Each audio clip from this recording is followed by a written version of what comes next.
meu pai estuvo dando tumbos dun sitio para outro na comarca de Celanova, buscando onde esconderse, pero tanto el como Pepe Velo e outros, antes de desaparecer, subiron un monte que hai perto de Celanova, levando dinamita para voar unha conducción eléctrica, que sería daquela época de alta tensión, máis ou menos, pero a dinamita non funcionou e tuveron que marchar correndo. Entón, aí rematou a súa actividade, digamos, de oposición ao novo réxime, andando polos bares e tascas de Celanova, seguramente por efectos do viño, pola amargura que podía ter ou polo que fora, pois dedicouse a dar berros de viva Rusia.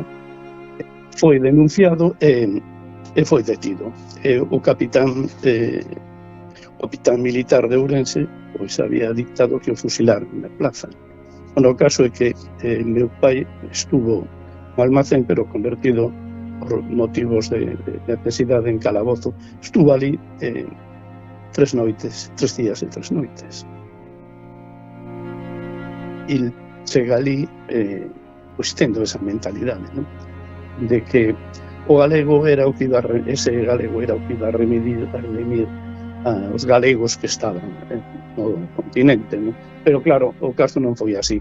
Entón, ese libro de viaxe reflexa un estado de